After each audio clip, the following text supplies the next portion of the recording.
நம்ம பார்க்குற மெத்தடில் நீங்கள் சப்பாத்தி செஞ்சீங்கன்னா ஒரு சப்பாத்தி செய்கிற நேரத்தில் நம்ம 10 சப்பாத்தி ஈஸியாக செஞ்சிடலாம். நான் 2 கப் அளவுக்கு கோதுமை மாவு எடுத்திருக்கேன். அதில் கொஞ்சமாக உப்பு சேர்த்துட்டு 2 டீஸ்பூன் எண்ணெய் சேர்த்துக்கலாம். இதில் தண்ணி சேர்த்து நார்மலாக நம்ம சப்பாத்தி மாவு எப்படி பிசைவோமோ அந்த மாதிரி பிசைஞ்சு எடுத்துக்கணும். பெரிய சைஸ் உருண்டையாக எடுத்துக்கோங்க, நல்ல பெரிய சைஸாக எடுத்துக்கோங்க. எடுத்துட்டு மாவு தொட்டுட்டு நம்ம தேய்ச்சிக்க போகிறோம். இல்லை வட்டில் தேய்ச்சி எடுத்துக்கலாம். இதை ரொம்ப மெல்லிசாக தேய்க்கணும் இல்லை, ஓரளவு திக்காக இருக்கிற மாதிரியே தேய்ச்சிக்கோங்க. தேய்ச்சிட்டு அதில் முதல்ல கொஞ்சமாக எண்ணெய் தடவிக்கணும்.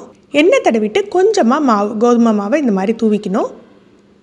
தூவிட்டு இதில் காட்டுற மாதிரியே மடக்கி விட்டுக்கோங்க.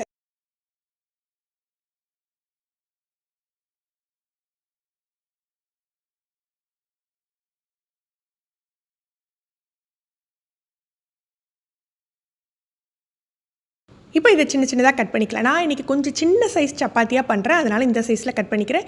நீங்கள் பெரிய பெரிய சப்பாத்தியே பண்ணலாம், சேம் ப்ரொசீஜர் தாங்க. கொஞ்சம் பெரிய சைஸாக இதில் நான் கட் பண்ணியிருக்கிறதுல 2 பீஸ் சேர்ந்த மாதிரி கட் பண்ணிக்கோங்க.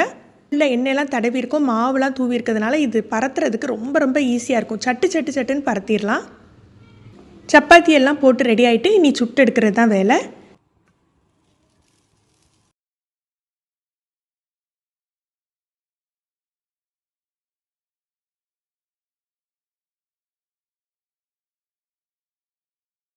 ட்ரை பண்ணி பாருங்கள். இந்த வீடியோ பிடிச்சிருந்ததுன்னா லைக் பண்ணி ஷேர் பண்ணுங்கள்.